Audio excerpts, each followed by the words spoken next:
Yeah. So Xavi is coming. If anyone can please call him, because we are already ready to start.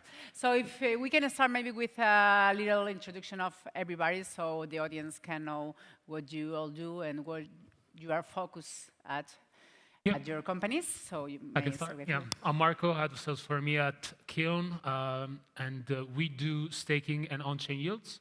So we built a platform for our enterprise customers for them to stake, but now we're also moving to more, I would say, different yield strategies that allow our customers to also monetize on stable coins. Good morning, my name is Charles. I'm the CEO of the DYDX Foundation. DYDX is an OG project. We focus on crypto derivatives since 2018. Historically, we recorded $1.5 trillion of trading volume on DYDX. These days, we move about $1 billion per week. And at the foundation, I take care of all the grants programs, the governance, as well as the token holders relationships. My name is Adam Simmons. I'm the Chief Strategy Officer at the Radix Foundation. Radix is a layer 1 blockchain with a novel consensus and virtual machine environment that is asset orientated. So all of our focus is around decentralized finance and ensuring that the security movement and use of digital assets can be done at a global scale. I'm Brandon Wolf. I'm proud to represent the Lace team, who should all be here. These guys are, I brought a complete multinational crew with us. If you come see us in the booth, the Lace wallet, I'm the general manager of, we are a wallet, but we are moving to more than a wallet. So we're introducing things like identity as well as Bitcoin DeFi, and we're also going to be supporting Midnight. Come see us in the booth. Our mobile launch is imminent, so you can get a preview of what's coming in the mobile wallet that we're going to be launching. We'd love to be your new favorite wallet. Well, I'm Jorge, co-founder and CEO in Lens. We are basically building your DeFi robo-advisor, where you can put your crypto to work in Solana DeFi. What we will do is aggregate different strategies from different protocols and make you earn as much as possible with an investment strategy adapted to each one's risk profile. And yeah, we are also here in Madrid with a booth, so come visit us. Perfect. So now that the presentations are made and everybody knows what you all do, I'm going to leave my chair to Xavi Armengol, who's here. Thank you so much. Nice. All right. All right. First of all, my apologies. I was in an interview, but I couldn't, and I didn't want to miss this panel where we're going to be talking about DeFi 2.0. Now that you've done the presentations, I would like to go straight to the point and start with you, Adam, asking you a little bit. After all, Radix puts a lot of emphasis on customer, developer experience, I would say. Which mistakes have you learned from the past, what we could call the last wave, the last DeFi wave, and how are you solving this new one? Yeah, so I think it's very easy to look in hindsight at how things were built and done, and ultimately those innovations were incredible. So the way I describe things like the Ethereum virtual machine as an example is like the Wright brothers' first flight. Before then, it was impossible. It's an entirely new principle. And if you look at today, most of us have traveled here via a jet.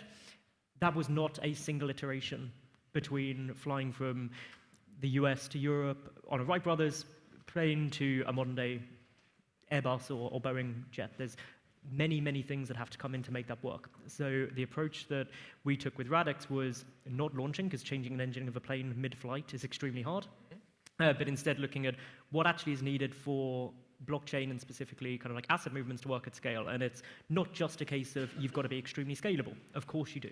You've got to have a developer experience that people are confident using. You've got to be able to have a UX that both institutionals and end users are able to use confidently no matter who they are. And if you miss any of those pieces, or like identity and regulatory primitives that you need there, any of those bits missing are a deal breaker long term. So what we looked at is how some other industries have developed, and from a DevX side specifically, is going similar to things like the game engine for game development. Prior to that, you would start by building the physics engine of a game. The rendering engine, the physics, the shadows, everything else.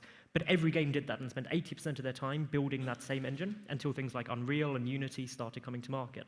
And with that, they're still very adaptable and flexible, but the primitives that you need are in there because 90% of products need those things, and that's what we built directly into the protocol level. And furthermore, I think it's also crucial, and even the ecosystem demands safer products, we could say. Not just UI, UX, but also to make them more accessible, but also to make them feel more safe for the final user. I'd like to know a little bit, from here we can open questions, feel free to answer. How are you making safer the products in DeFi so there is a demand ready to catch that? Branson, if you want to... Could you say the last part of that question again? How are you making your product more safer in this next wave, DeFi 2.0? Sure. So for us, it's about modular security. So we're building things in a modular way that's going to allow all of our, security is one of the third rail items in any wallet. If you lose the trust of the user, that's it, you're dead. So we never compromise on security. As we move to mobile, we'll be exploring things like building into biometrics and how we're going to leverage biometrics. That's going to feed into the Lace ID component. The identity piece, I think, is going to be a big piece as well, because your identity should be something that you own. So I mean, you talk about security, it's controlling the consent-based mechanisms that identity brings. So when you're interacting with any type of DeFi layer, whether it's a dApp or any type of application, to do whatever it is that you're doing, you should be able to control the KYC element of that so that you're pushing that data and you're controlling that and you're allowing that to happen. So that's, I think giving the control back to the user would be one of those things. And also, wallets, after all, are the entry point of the ecosystem. I'm sure everyone has heard about account abstractions and this new way to onboard users. What would you say is a new thing that we need to put focus on, which isn't anything that we have heard yet about? For onboarding? Yeah. Yeah, I think progressive learning, as we want to meet the users where they are. So I think people are realizing with wallets now that the original vision of becoming your own bank, it's a pretty daunting target to have. It is a lot to manage, but we also want to be more than just the people who sign things, the more than just having you maintain a mnemonic phrase and a passphrase. We want the onboarding experience to be not only for new users to be very welcoming, it encourages them to move along, and it leads them in a way that is not jargon filled. We're not talking about UTXOs and collateral and things like that. We're talking about investment. We're talking about where your crypto is going to lie. We can take away the chain abstraction from it entirely from them. So, and as you move up the chain, up the leveling of intermediate user to expert users, the wallet should meet you where you are. And I think there's a bit of a risk that comes with that too, in that if you make it too simple for the users, you could inadvertently hide risk that they wouldn't be able to see. Like if you had an auto-approve mechanism in the wallet, that could be exploited very easily. So we have to balance that equation with the onboarding side so that it meets them there wherever they are. Again, we want them quickly to open up their wallet, recover their wallets within the application itself, either decentralized or adding something new, but jump directly into it. I want to talk a bit more also about liquidity models, right? After entering through a wallet, like the one you told us, we find different DeFi opportunities. And one that, and I want to also congratulate Charles for becoming fully V4, fully decentralized DYDX. I'd like to know also, what lessons have you learned, Charles, from this new release that is, correct me if I'm wrong, has more emphasis on decentralized? Absolutely. So just for context for everyone, DYDX exists since 2018, and we've been leveraging every iterations and progress of the technology to essentially upgrade the experience for traders on DYDX.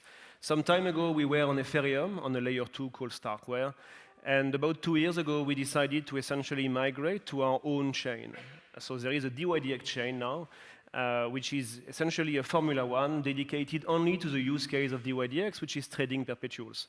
We could do that because we reach a sizable business as a protocol, and we could essentially afford to have our own infrastructure and not depending on someone else's infrastructure.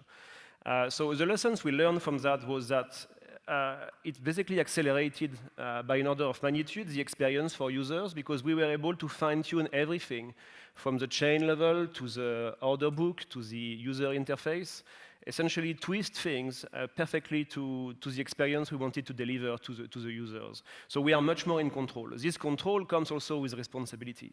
Suddenly, you are very much involved with the validators and the blockchain you are running, so it comes with a lot of extra work.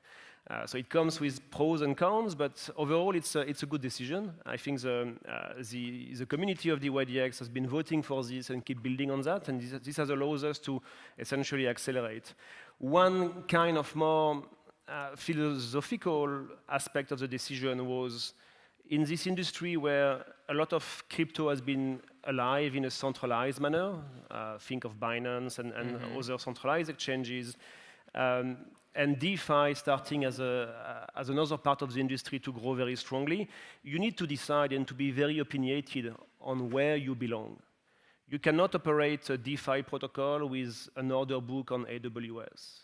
Very quickly, the market will essentially come to you and tell you, like, this is wrong, we don't understand your story. You need to be either black or white, or you need to be clear about who you are. And I think over the years, the DYDX teams have basically decided, like, we don't want to be somehow DeFi, we want to be pure DeFi player, and that's really drove the decision to go into a purely decentralized infrastructure with our own chain, decentralized order book, and so on. And this brings, this will be my last point, this brings also a clearer identity, but also a clearer value proposition. If you trade on a centralized exchange, you essentially trade on a order book which is on AWS, and it's a black box. What's happening on the order book, I have no idea, no one knows, unless you are the administrator of this database, which is centralized. So having a clearer identity and a clearer product allows us to essentially have our own chain, our own infrastructure, and now all the experience is totally DeFi, what this means for high-frequency traders, for hedge funds, for very sophisticated traders. They can really understand how the flow of liquidity happens on the order book, and they can fine-tune algos and AI agents or whatever they trade with, having like first-hand information about the market opinion in order to trade better. And that's really, I think, the vision of DYDX is not decentralizing for the sake of decentralizing. The reality, if users don't really care and will never care about decentralization much, but really thinking how this decentralization brings you a very unique and unfair advantage as a pure DeFi operator. Absolutely, and I want to go to that point that you mentioned, super interesting, and I want to ask Marco, with Clean, institutions demand that decentralization that DeFi users like us probably admire, or they don't, and as well, how does the DeFi ecosystem change when new institutions access through staking products into this ecosystem? Yeah, like there are like many differences. I've been in this industry since like early 2017, and a lot of things have changed. If you think about the DeFi summer 2020, like DeFi was very different, like compared to today. I would say one of the main differences is like the compliance framework, a regulatory framework of DeFi, but also staking. So on the staking side of things, Kiln allow its customer to essentially stake on different validators and delegate into different validators. On the DeFi side of things, we are creating and we are collaborating with curators in order to essentially create vaults that allow them to deposit stablecoins and earn a yield on these stablecoins. What we've seen is, as long as everything is done in a safely manner, in a regulatory manner, the yield that is generated is good enough for even institutions to deposit stablecoins into these vaults. I would say back in the days, if I remember like DeFi summer, as I said before, 2020, you could see like yields of 30, 40, 100%, 200%, like crazy type of yields. Now that institutions are getting in, they're more used to have yields around like 4 to 8% for their stablecoins, which is very similar, I would say, to the bond market, what we can see in the bond market. So definitely they are open to, I would say, depositing to these vaults as long as the framework is safe and also there is a compliance aspect into it. There are always like, I would say, options to have higher yields, but of course with that there's like higher risk. I would say institutions, even more financial institutions, understand that very well because it's very in line with the, I would say, the ethos of finance, right? The more rewards, the more risk you have to take. That's as simple as that.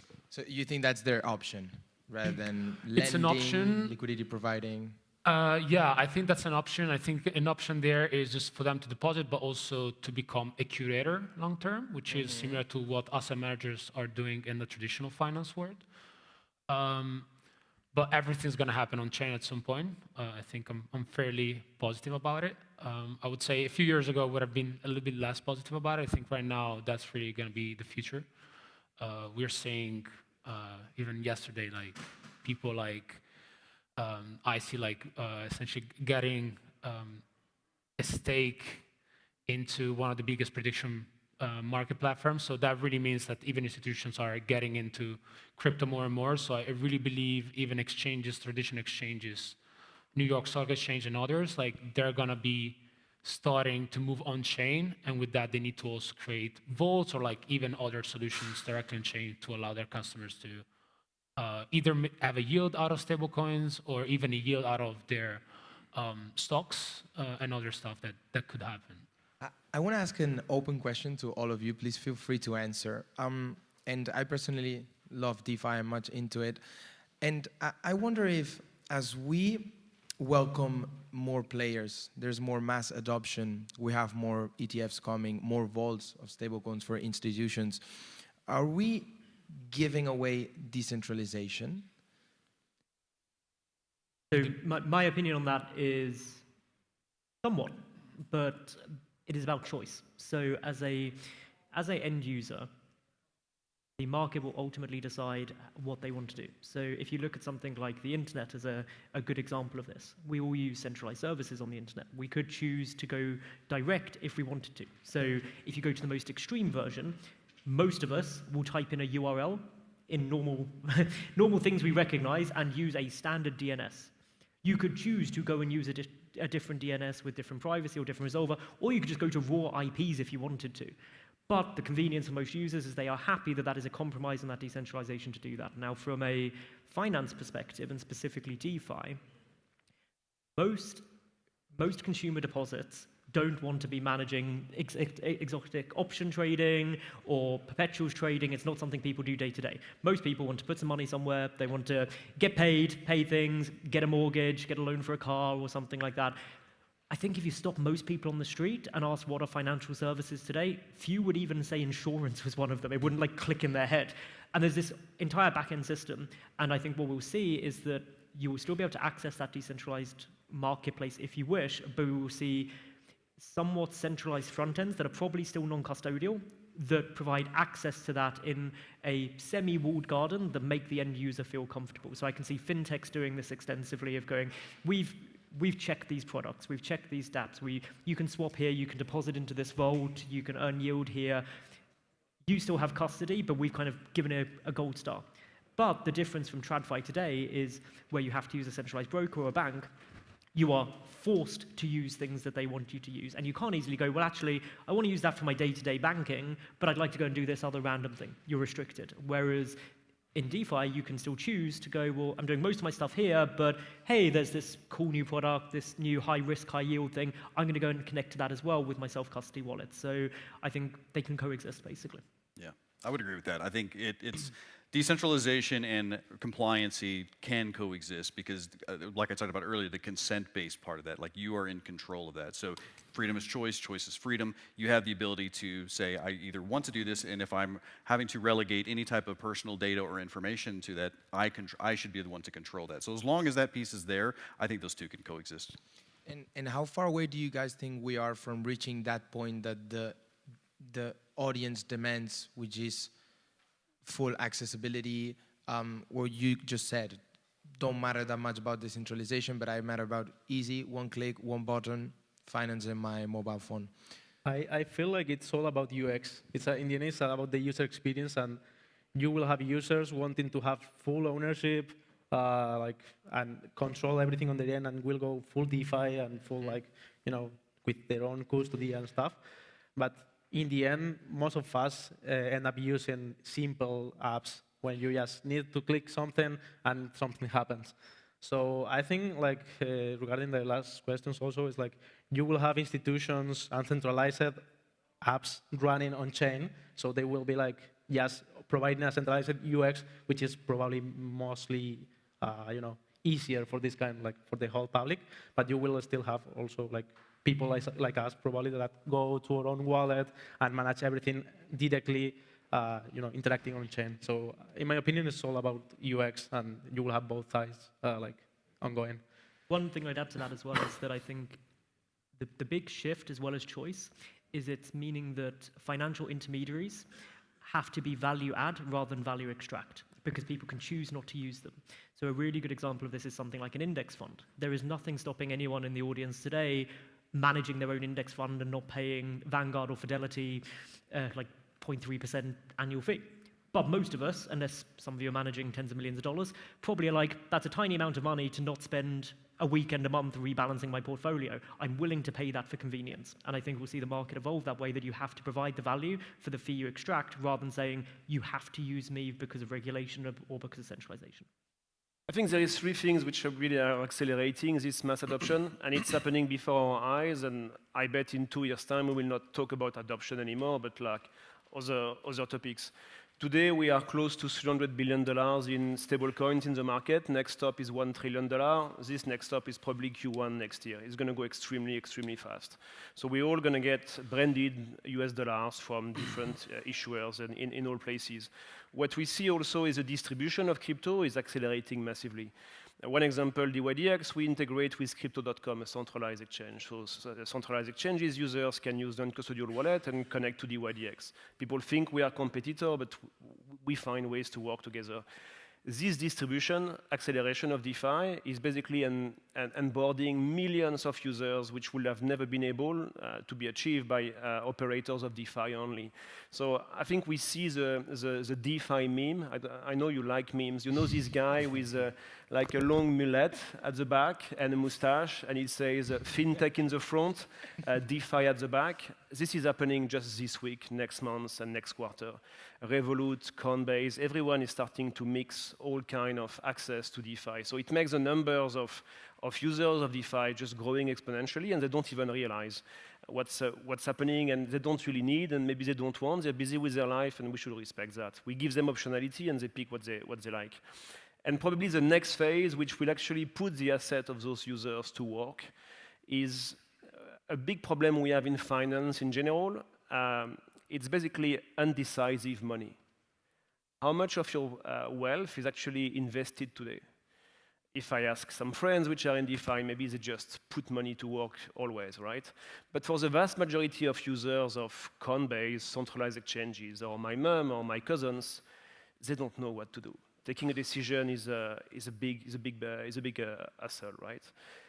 So I think what we work a lot at DYDX right now is to try to analyze the portfolios of users, even though we don't know them. They are just wallets on the protocol, and understanding why these people are not taking decisions.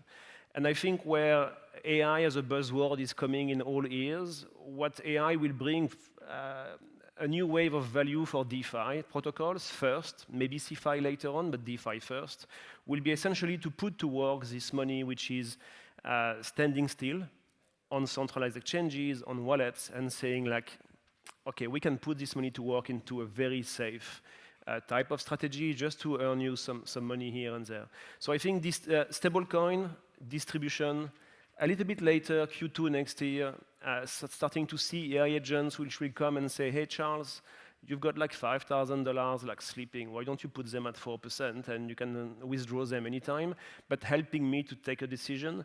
I think this will be a very big transformation, and this will move the needle massively for DeFi protocols in general, because basically most of the assets will be put to work, and today too much of the assets are standing still. In TradFi, this is the bread and butter of a bank. Because you don't take decisions, they can take your money and put it to work and put the profit in their pocket. In DeFi, it's totally changing. And inflation, the central banks printing like no tomorrows, are basically the best marketing for DeFi. And Marco, here comes a difficult question. I'd like to ask you if you can finish the sentence. An institution and a bank that does not consider entering into these opportunities, entering into this market, is gonna? Should I say no? Like speak with your heart. With my heart. Say the first thing that came to mind. So like, what I can say is like as I said, I've been in the industry for a long time. Before this, I used to work for another company, mainly on the compliance side of things. One thing that I believe, like banks in general, but like they're aware of this, like they need to move a little bit faster because like things are evolving. We are seeing previous non-competitors of banks now getting IPO'd at 80, 100, 150 billion in the stock market. Like that's not the valuation of majority of the European banks nowadays.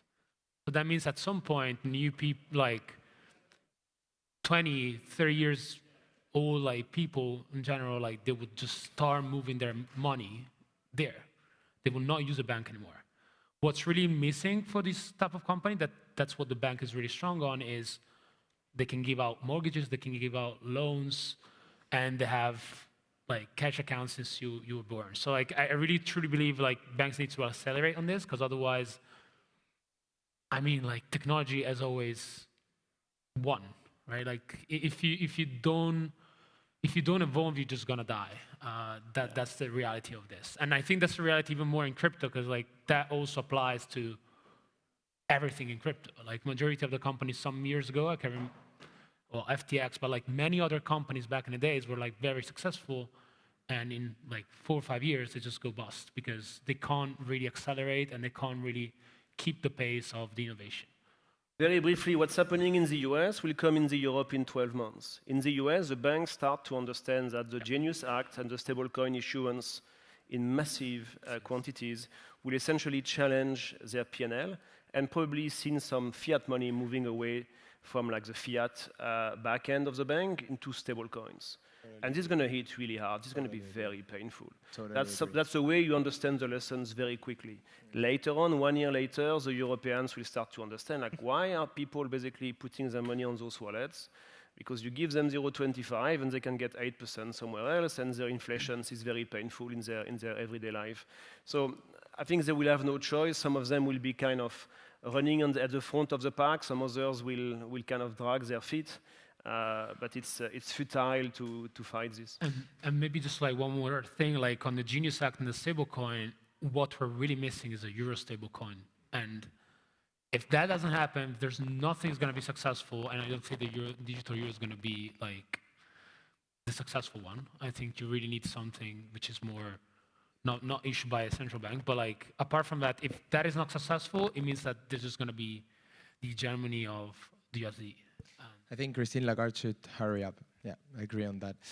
Let me not forget about the other side of the coin, because we're talking about institution banks, but many of us here are retails, are DeFi users. And when we try to find DeFi opportunities, services like the ones that offers Linz, I think, Linz, it's super interesting. Could you tell us a little bit more, what do you offer to those users that are looking for DeFi opportunities? And briefly, what lessons or what demands those type of users?